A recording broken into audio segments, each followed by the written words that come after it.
యజ్ఞో యజ్ఞో దానం తపశ్చైవ పావనాని మనీషిణాం ఏతాన్యపితు కర్మాణి సంగం త్యక్త్వా ధనంజయ కర్తవ్యానీతి మే పార్థ నిశ్చితం మతముత్తమం. మన దేశంలో దేవతా అనుగ్రహం అనేది చాలా అవసరము. దేవాన్ భావయతానేన తే దేవాః భావయంతు వః పరస్పరం భావయంతః శ్రేయఃపరం అవాప్స్యత అని భగవద్గీతలో చెప్పబడినది. అలా మన దేశంలో ఆ దేవత అనుగ్రహం కోసము పూజలు చేయటం కానీ, ధ్యానం చేయటం కానీ, హవ్య కవ్యం అంటారు. పితృదేవతలకి ఇప్పుడు జరిగే ఈ మహాలయ పక్షంలో కవ్యం అని ఇస్తారు.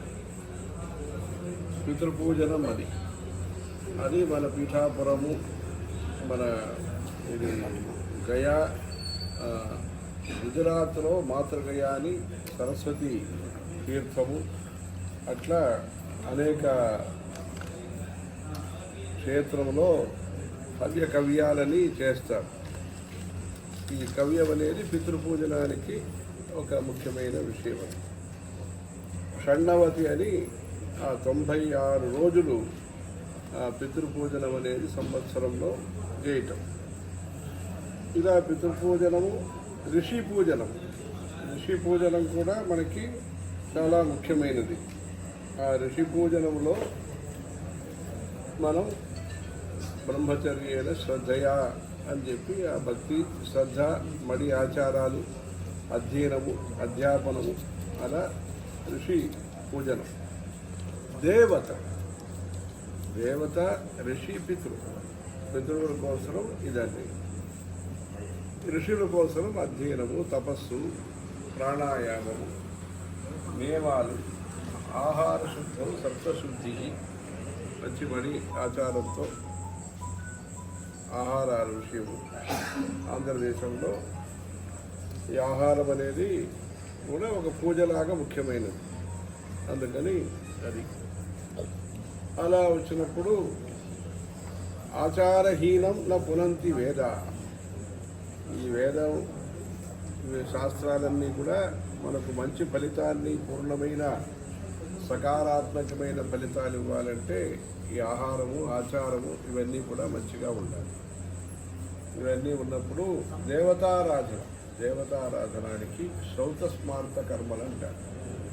శ్రౌతకర్మ, స్మార్తకర్మ. స్మార్తం ఆశ్వలాయనము, కాత్యాయనము, ఆపస్తంభము, బోధాయనము, సత్యాషాఢము, భారద్వాజము, ద్రాహ్యాయనము, గోభిలము, లౌగాక్షి, అలాంటి అనేక సూత్రకారులని ఉంటారు. కారికలని ఉంటాయి, సూత్రకారులని ఉంటారు.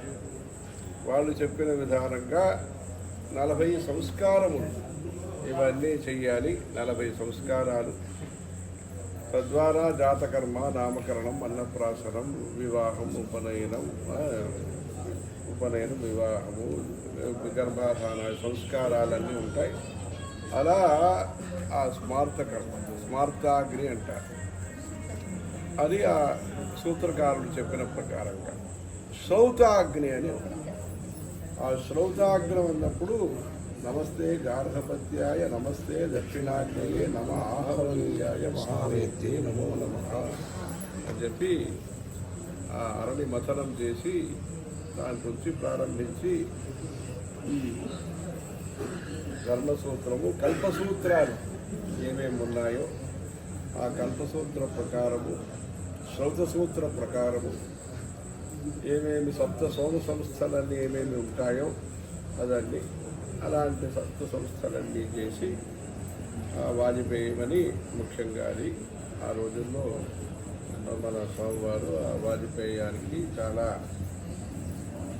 చేసి మంచి గొడుగులన్నీ కూడా పంపించేవారు.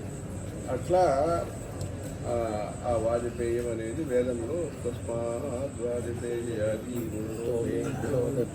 అని చెప్పి యూపస్తంభేషు యజ్వనాం అని మహాకవి కాళిదాసు అలా చెప్పారు.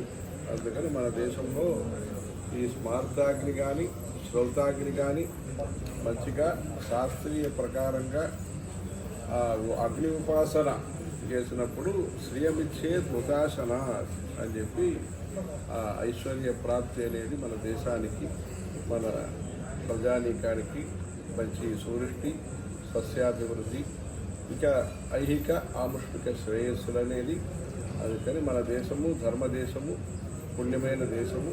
దీంట్లో నిత్య కర్మానుష్ఠానం ఏదైతే స్వాధ్యాయం స్వధర్మం ఏముంటుందో దాన్ని మన గురువుగారి వందే గురు పరంపరామని, అది అపార కరుణాశీలం జ్ఞానం శాంతరూప్యం శ్రీ చంద్రశేఖరం అని మన గురువు గారి ఆశీస్సులతో మన దేశంలో ఈ స్వధర్మానుష్ఠానం శ్రోతస్మార్త అగ్ని ఉపాసన ద్వారా ప్రజలకి మంచి కళ్యాణము, మంచి ఆరోగ్యము, మంచి సంపద ఇలాంటి మంచిది కలగటానికి మనం జగద్గురువులైన శ్రీ శ్రీ చంద్రశేఖరేంద్ర సరస్వతి స్వామి వారిని ప్రార్థిస్తున్నాము. హరహర శంకర, జయ జయ శంకర, జయ జయ శంకర, హర హర శంకర.